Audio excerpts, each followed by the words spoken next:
আসসালামু আলাইকুম। কেমন আছেন সবাই? আশা করছি ভালো আছেন। আজকে এমন একটি নাস্তা তৈরি করে দেখাবো। আপনার ঘরে যদি দুধ, ডিম আর ময়দা থাকে তাহলে কিন্তু আপনি বাসাতেই তৈরি করে নিতে পারবেন। আর সকলেই খেয়ে আপনার প্রশংসা করবে যে আপনি এটা কি বানিয়েছেন। আর আপনার বারবার বানিয়ে খেতে মন চাইবে আর বানানোর সময় একটু বেশি পরিমাণেই বানাইতে মন চাইবে। কারণ এটা বানালেই এটা সঙ্গে সঙ্গে শেষ হয়ে যায়। আর এটা এতই মজার হয়। চলুন ভিডিওটি ফার্স্ট থেকে লাস্ট পর্যন্ত দেখে নিতে পারেন আমি কিভাবে বানিয়েছি। তো আমি এখানে এর জন্য নিয়েছি ১ম এই ফুটন্ত মানে গরম দুধ নিয়েছি ১০০ গ্রাম। আর এখানে নিয়েছি 1/4 কাপ পরিমাণ বাটার। আর বাটারটা মেল্ট হওয়ার জন্য একটু ঢাকা দিয়ে রাখলাম এক সাইডে। আর এদিক থেকে নিয়েছি ২ কাপ পরিমাণ ময়দা নিয়েছি। এটা আমার ২৫০ এমএল এর ময়দার কাপ আরকি। নিয়েছি ২ টেবিল চামচ পরিমাণ চিনি।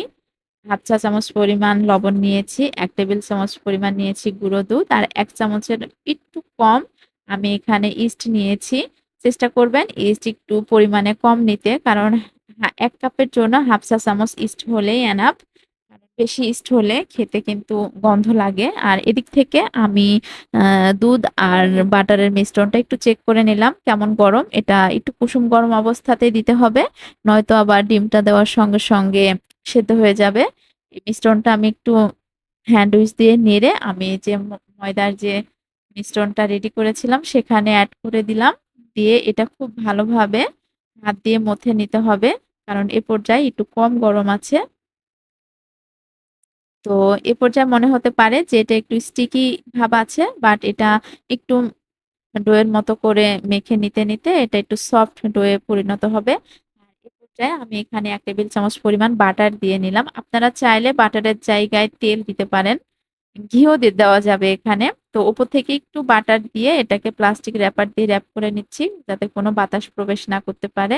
এভাবে করে ২ ঘন্টা রেখে দিলেই দেখবেন যে এটা ফুলে ডাবল হয়ে গিয়েছে। আর আপনাদের হাতে যদি সময় না থাকে সেক্ষেত্রে কিন্তু একটু কুসুম গরম পানির মধ্যে এই বাটিটা বসিয়ে দিলেই কিন্তু এটা খুব দ্রুত কিন্তু ফুলে যাবে।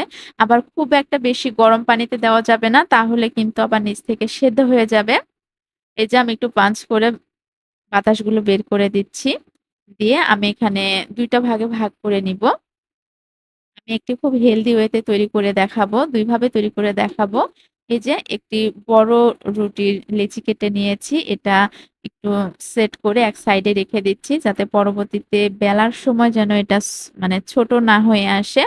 আর এদিক থেকে আরো অর্ধেক ডোটার মধ্যে আমি ৫ টা লেচি কেটে নিয়েছি।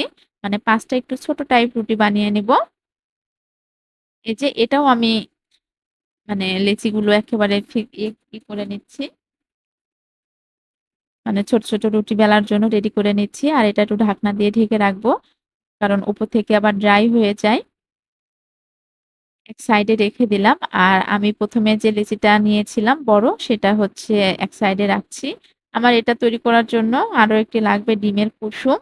আর আরো একটি মিশ্রণ লাগবে। আমি এখানে ২ টেবিল চামচ পরিমাণ বাটার নিয়েছি। আর ১ টেবিল চামচ পরিমাণ কর্নফ্লাওয়ার দিয়ে একটা মিশ্রণ তৈরি করে নিয়েছি। এটা আমার পরবর্তীতে কাজে লাগবে। এটা নিশ্চয়ই দেখলে বুঝতে পারবেন। তো আমি এবার এটাকে একেবারে রুটি বেলে নিচ্ছি। একটু বড় সাইজ রুটি বেলে নিব। দেখে নিশ্চয়ই বুঝতে পারছেন। একটু পরোটা থেকে একটু মোটা টাইপ করে রেখেছি। আপনারা যদি এই ব্রেড ক্রোসেন্টটা একটু বড় সাইজ খেতে চান, সেক্ষেত্রে এই রুটিটাকে ৪ ভাগে ভাগ করে নিবেন। আর যদি মনে করেন আমি একটু ছোট অথবা মাঝারি সাইজ খাবো, সেক্ষেত্রে একটু ছোট টাইপ করে কেটে নিতে পারেন। তো আমি এখানে ৮ টা ভাগে ভাগ করে নিয়েছি। তো আপনারা চাইলে এখানে আরো ২ টা করতে পারেন। সেক্ষেত্রে আরো একটু ছোট হবে। ব্রেড ক্রোসেন্ট কিন্তু খেতে ভীষণ মজা লাগে। আর এটা বেশ হেলদি যদি আপনারা তেল ছাড়া ভাজেন। তো দেখে নিশ্চয়ই বুঝতে পারছেন আমি কিভাবে এটাকে ফোল্ড করে নিয়েছি।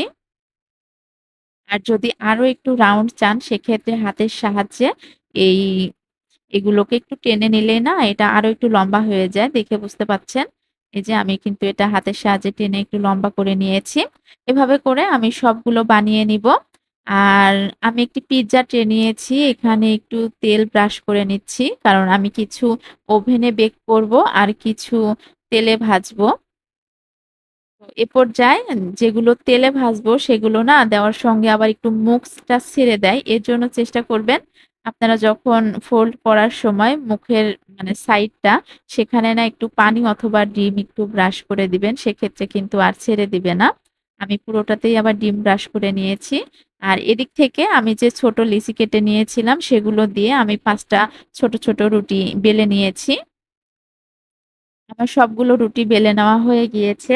এবার আমি এক সাইডে রেখে একটি করে রুটি দিব আর এখানে উপর থেকে একটু ব্রাশ করে দিব। আমি যে কর্নফ্লাওয়ার আর বাটারের মিশ্রণটা রেডি করেছিলাম, এভাবে করে দিয়ে একটার পর একটা রুটি আমি ৫ টাই দিয়ে দিয়েছি।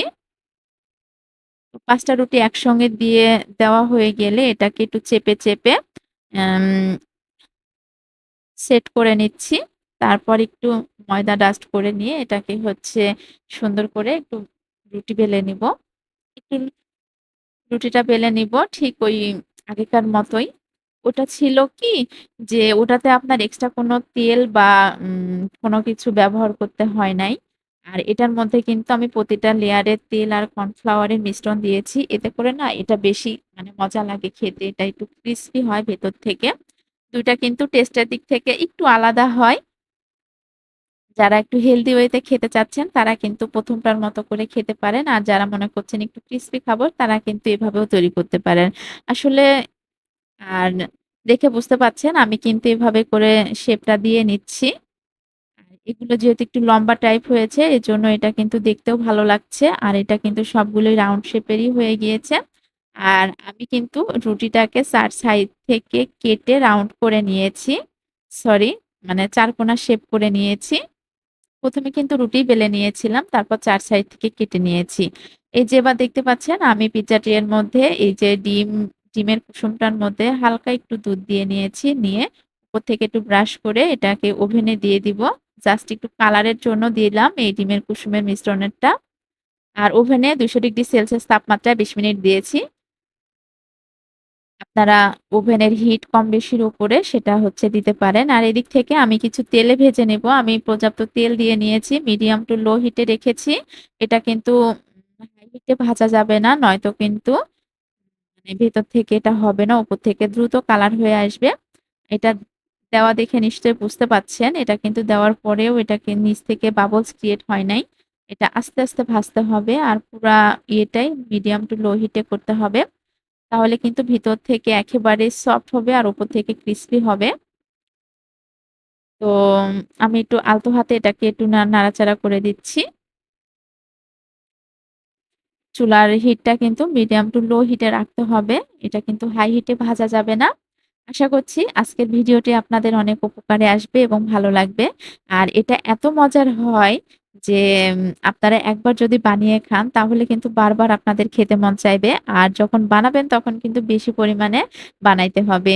এ পর্যায়ে আমার ওভেনের থেকে এটা বের করে নিয়েছি। উপর থেকে একটু বাটার দিয়ে দিলাম। তাতে করে পরবর্তীতে খেতে ভালো লাগে আর উপরের এই ড্রাইনেসটা থাকে না। একেবারে সুন্দর একটা স্মেল লাগে খাওয়ার সময়।